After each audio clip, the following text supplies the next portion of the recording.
Okay, let's turn into second paper of the session, which is going to be Professor Hidehiko Matsumoto from GRIPS. It's going to present the papers. Okay, and discussing will be Professor Tatsuro Senga from Queen's Mary University London. Okay.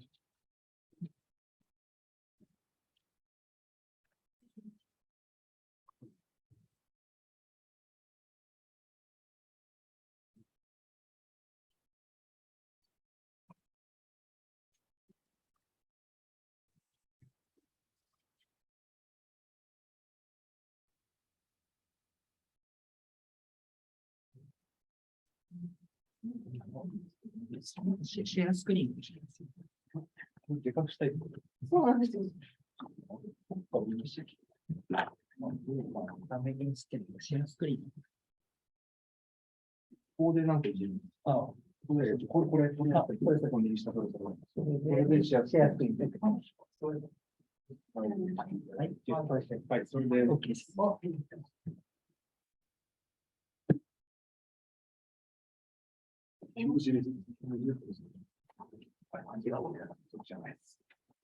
Control X.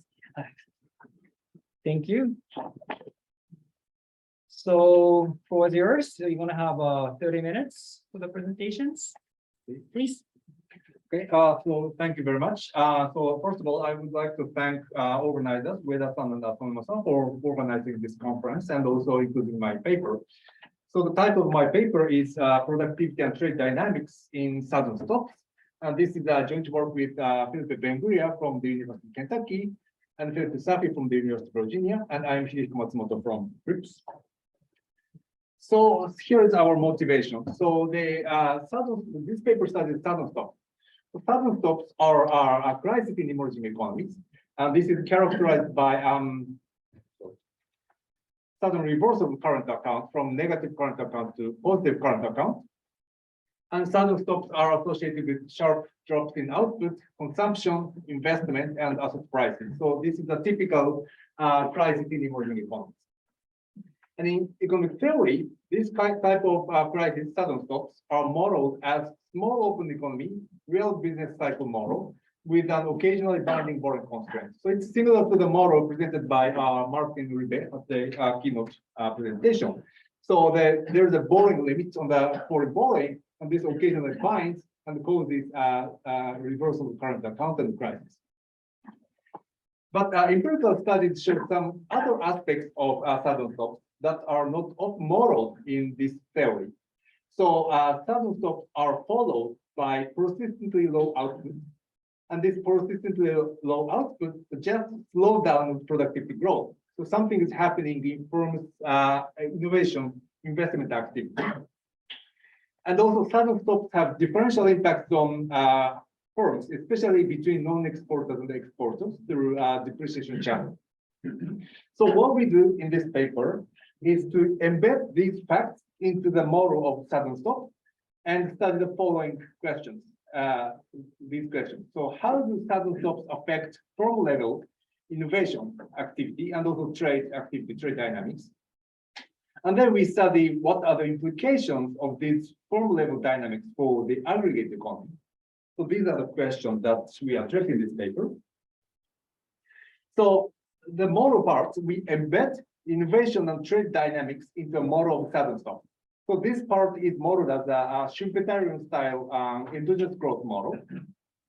And the important feature of the model is that there are a lot of firms in the model, and these firms invest to create innovation, to introduce new products in the domestic market, and also start exporting. So their firms increase the number of products they sell, and also they start exporting endogenously. And another important feature of the model is that sudden stocks have differential impacts on non-exporting firms and exporting firms. Okay? So we'll build a model like this. Then in the quantitative analysis, we match this model with Chilean product level data. So product level data means that this data reports how many products, how many types of products each firm produces, and which product is exported or not. Exporting status is also reported for the product level. So we use this product level data, Chilean data, to calibrate the model. Then we test several model predictions about firm-level innovation dynamics and trade dynamics, both in normal times and also during crisis. Then we conduct counterfactual analysis to examine the implications of these firm-level dynamics for the aggregate economy.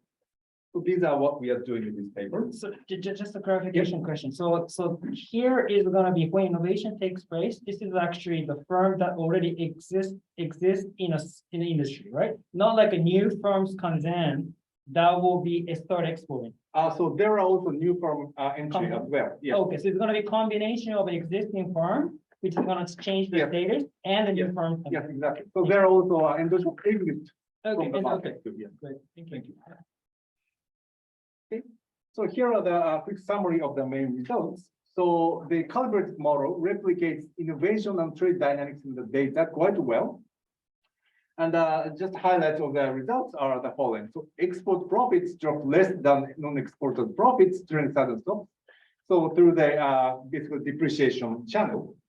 And more importantly, exporting innovation declined less than domestic innovation. So when the sudden stop happens, domestic innovation, like introducing a new product in the domestic market, drops substantially, but entry to exporting market declines much less. So this is the key result of the paper and also consistent with the data.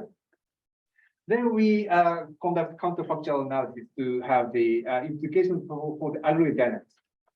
So declined domestic innovation accounts for most of the growth slowdown. So in the economy, the model economy, productivity growth rate slows down endogenously after crisis happens. And this growth slowdown, most of the growth slowdown is accounted for by domestic innovation drop. And in contrast, export entry, export innovation is actually boosted after crisis happens. And this boosted export entry promotes recovery, helps recovery, and mitigates growth slowdown. So these are the key results of the paper. So here's the related literature. So I don't spend much time on this part, but just to mention a couple of papers. So what we do is to incorporate Clayton Colton style Schumpeterian growth model, which I will explain later, embed this Clayton Colton style into Mendoza's Southern paper. And also we extend this Clayton Colton style endogenous growth framework to have export entry. So in this sense, our paper is also related to the literature of trade and growth, and especially model structure is somewhat similar to Axie's recent paper. So basically, these three literatures are the main key blocks of our model development. Okay. So then let me move on to the model. So the model is a small open economy that consists of three economic agents. So this blue part is the model economy.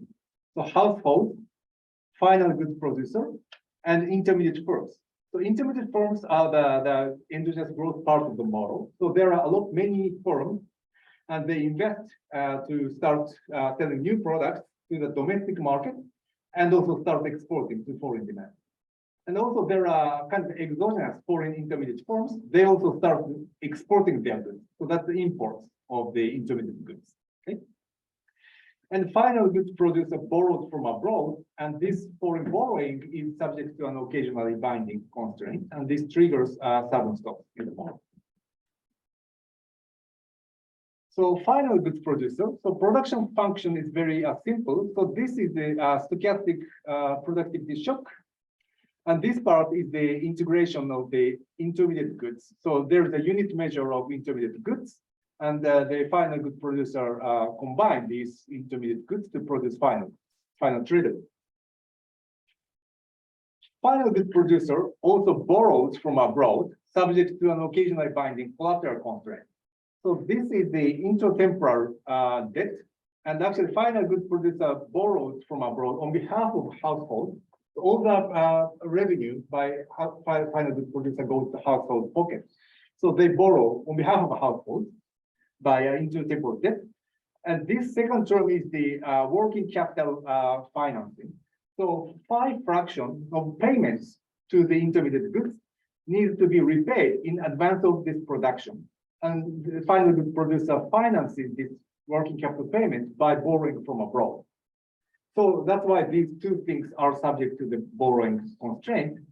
And borrowing constraint is a collateral constraint. So L is the fixed amount of capital or land used for production, and the QT is the land price. So when the borrowing constraint binds, this price endogenously goes down and tightens the borrowing constraint. So this model has a so-called pecuniary externality, just like the model presented by Martin. So the important part of this final goods producer is that the demand for each type of intermediate goods indexed by I is given by this equation. So if there is no borrowing constraint, then actually small y is equal to y over p, that's it. But this last term comes from this borrowing constraint. So when the borrowing constraint binds, this Lagrange multiplier mu t becomes positive.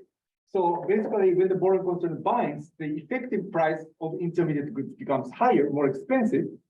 So then final goods producer reduces demand for each type of intermediate goods. So this is how sudden stop affects intermediate goods price profit, which will be shown in the following slide.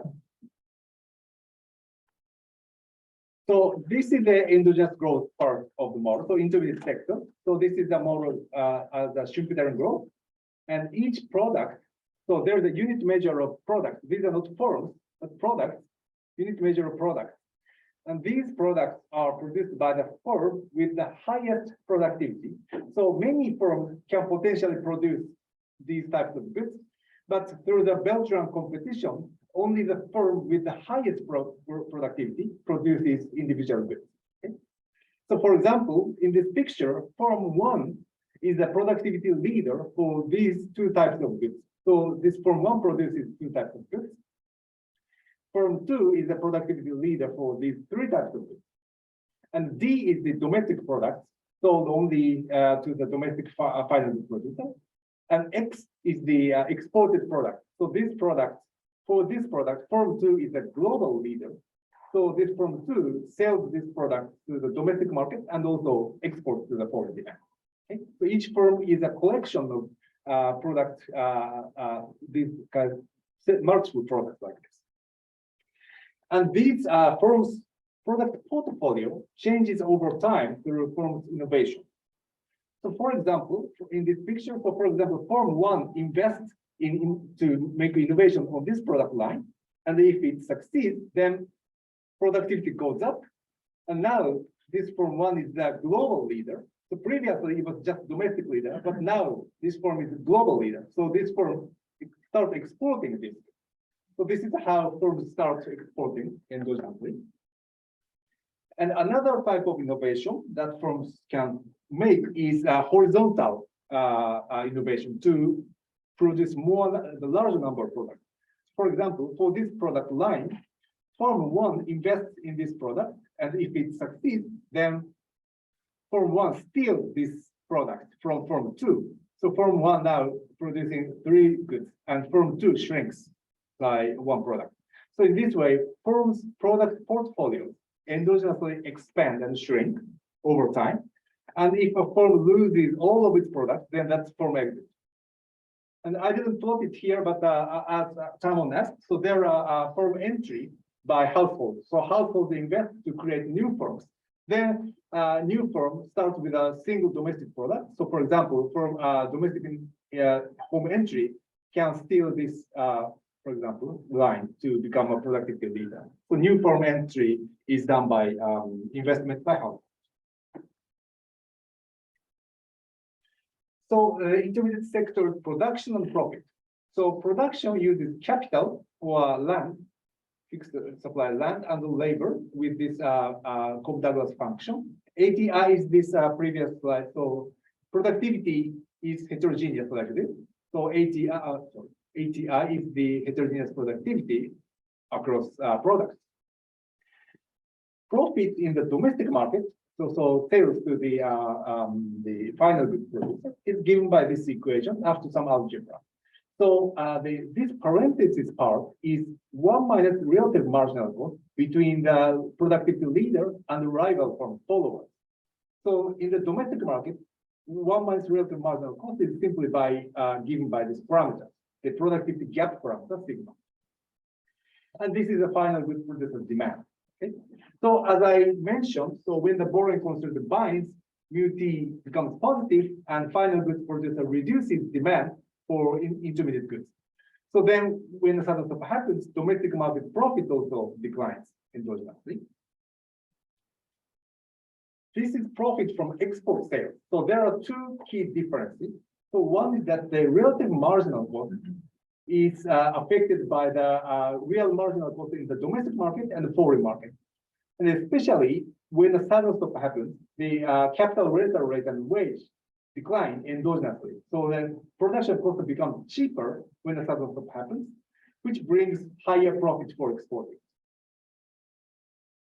Another difference is that the foreign demand is just stable, grows at the exogenous rate. So it is not affected by this country's sudden stop. So when a sudden stop happens, it has a negative impact on domestic profit, but it does not affect export profit. So these are the two key differences. Sudden stop negatively affects domestic demand, but not foreign demand. And the lower factor prices increases export profit. But for the domestic market, it just canceled out because both the leader and the follower are domestic producers. So these are the key differences between domestic profits and export profit. So then innovation activity by firms. So the firm is characterized by the number of domestic products and exporting products each firm produces. So consider a firm with ND domestic product lines and NX exporting product lines. Then we assume the following for the innovation opportunity. So this firm with this number of products, this firm has ND plus NX domestic innovation opportunity. So domestic innovation is horizontal innovation to have more products. Okay? So for each of these innovation opportunity, this firm invests final goods to try to make an innovation. And also this firm has ND exporting innovation, so number of domestic products. So exporting innovation is a vertical innovation from domestic product to exporting product. So that's why this firm has ND exporting innovation opportunity. Okay? Then total investment by this firm is given by this linear function of the number of products, and the ZD and the ZX are the investments for each innovation opportunity, domestic and export, which will be explained more in the next slide. And total profit of this firm is also linear in the number of products because each profit is actually independent of heterogeneous productivity. So that's why the total profit is also a function, is in linear form of the number of products. Then under this structure, the value function of a firm, the value function of a firm with ND and the next product is also linear in the number of domestic products. So VD is the value of a single domestic product. Vx is the value of a single exporting product. So value function is also linear in the number of products, domestic products and exporting products. So this is an important structure of our model because under this structure, we don't need to keep track of individual firms' product portfolio. So individual firms have different number of products, domestic products and exporting products, but we don't need to keep track of those individual firms' product portfolio.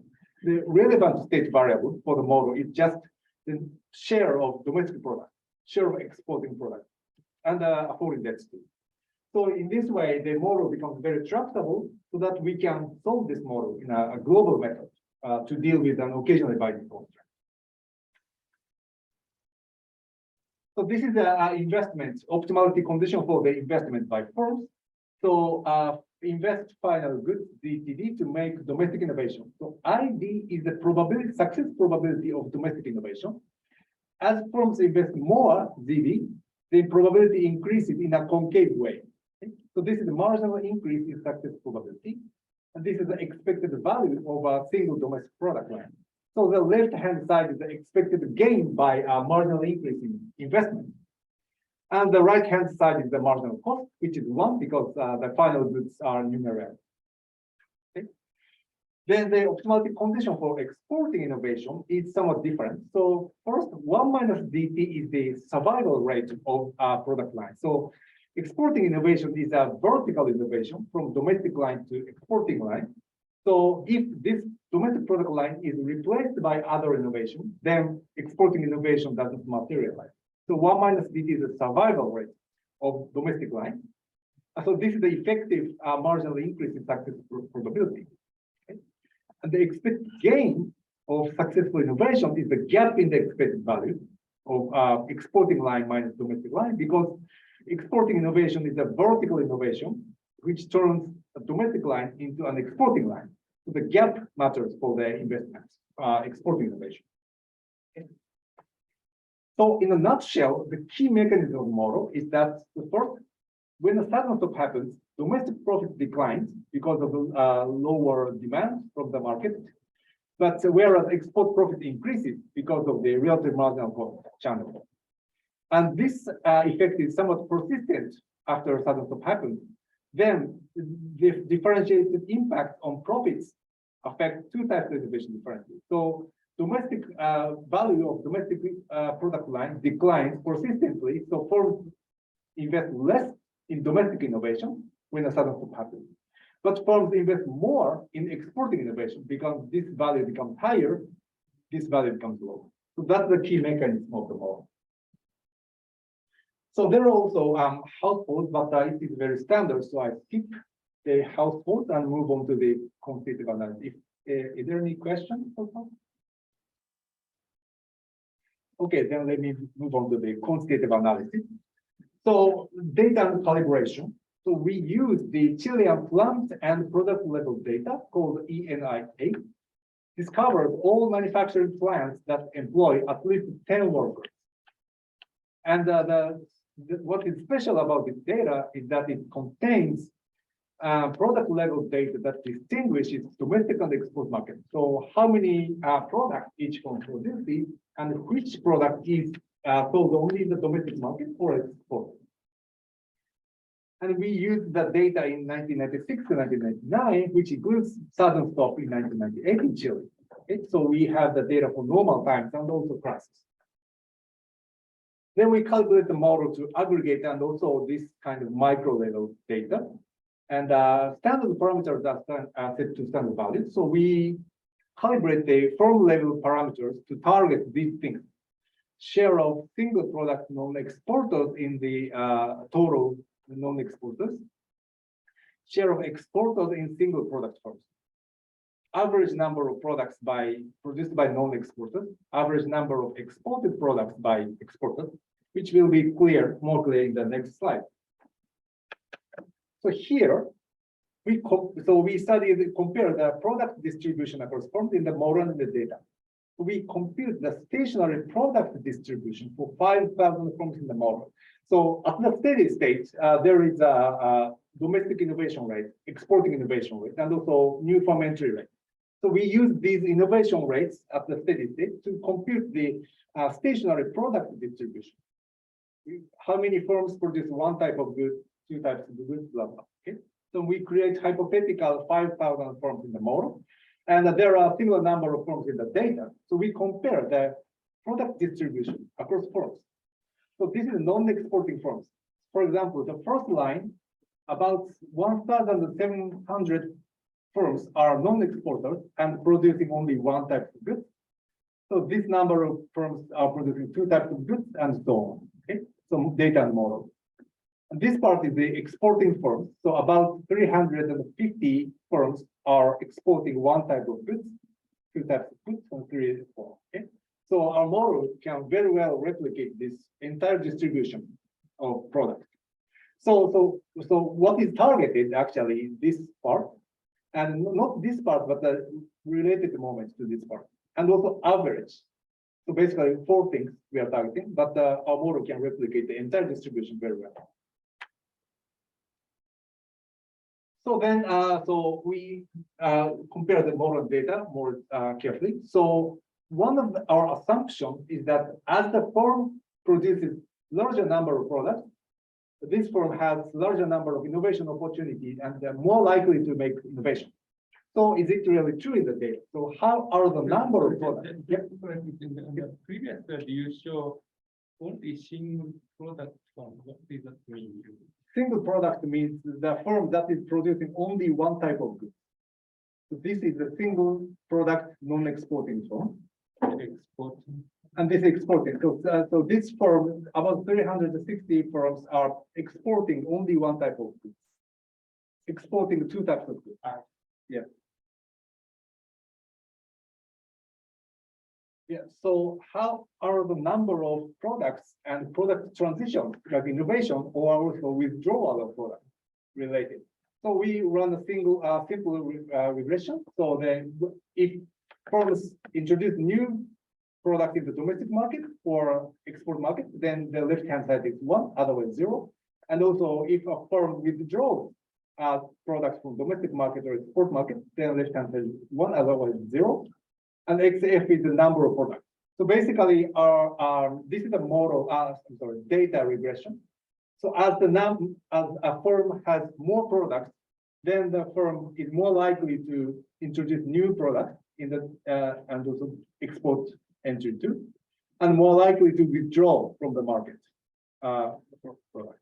And this is a regression using the firms in the model, and we get very similar results. Not qualitatively, but quantitatively, these three are similar. This is somewhat off, but so our kind of model structure assumption that larger number of products lead to more innovation is verified by the data. And this is somewhat trivial, maybe. So, what is the exporting firm's premium over non-exporting firms in terms of revenue, employment, productivity? So basically, regarding all three aspects, exporting firms have higher revenue, employment, productivity, both in the data and in the model. This is somewhat trivial, maybe. But the followings are the saddle stop dynamics. So we compute average crisis dynamics from 10,000 period simulation. So we simulate the model with stochastic shocks for 10,000 periods and compute the average crisis dynamics of the innovation rate, domestic innovation rate, and the exporting innovation rate. Then simulate the aforementioned with 5,000 firms, how these 5,000 firms change their product portfolio during crisis. So we compute this kind of product dynamics during sudden stops in the model and compare it with the data. So this is a regression. How does sudden stop affect domestic innovation and export innovation? Okay. So YFT is this is a panel regression, form and time from panel regression. So the left-hand side is again 1 or 0. If a firm makes a domestic innovation, then it's 1, otherwise 0, and same for the export entry. So basically, sudden stop has negative impact on domestic entry. So sudden stop reduces the domestic innovation rate by about 8%. But the negative impact on export entry is much limited in the data, about 1.8%. And we have very similar numbers in the model. So during sudden stop, domestic innovation rate drops to the same extent, and that export entry is not significant.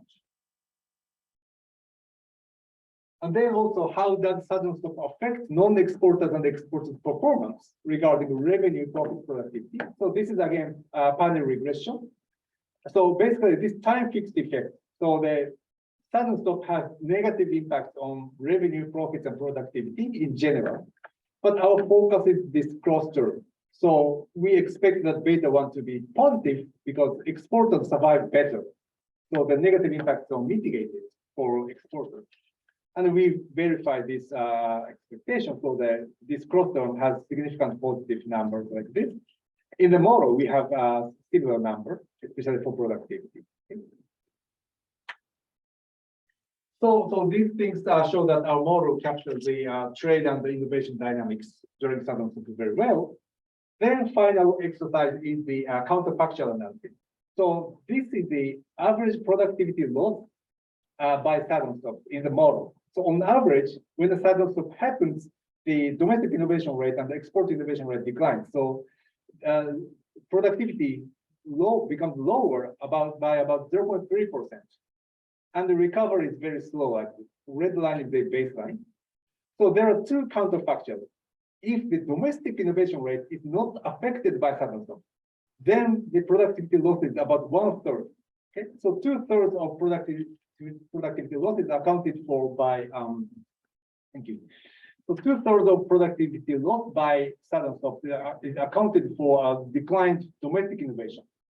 Okay, In contrast, in the second counterfactual analysis, sudden stop does not affect export entry, export innovation at all.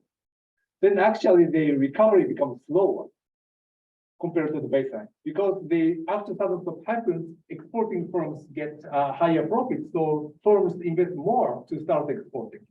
So this boosted export innovation helps recovery of productivity. So if we shut off this channel of boosted export innovation, then recovery becomes even slower. And also we compute the welfare loss in consumption. So the sudden stops have persistent effects on the economy, but we translate this kind of persistent loss into a one period consumption drop. So then in the baseline case, this welfare loss by a sudden stop is about 4.62% drop in consumption on impact when a sudden stop happens. And if sudden stop does not affect productivity at all, and productivity does not drop, then welfare loss would reduce to this number. So about 30% of welfare loss is accounted for by endogenous productivity loss. And if sudden stop does not affect domestic innovation, then the number is similar because most of the productivity loss comes from domestic innovation. Right? And if sudden stop does not affect export innovation at all, then welfare loss becomes larger because the recovery becomes slower. Okay? So that's the result of counterfactual. So let me briefly summarize. So we embed heterogeneous form dynamics into nonlinear sudden stop model and calibrate the model to Chilean manufacturing product level data. And our model replicates product distribution across forms very well. Innovation and trade dynamics are consistent with the data. And at the end, I showed that growth and trade dynamics have important implications for productivity and welfare cost. And I didn't mention, but in the appendix, we tried also a capital control because there is an overborrowing. And we showed that the welfare gain by capital control is very limited because capital control have negative impact on growth rate. So that's the result. Okay. So that's it for my presentation. So thank you very much.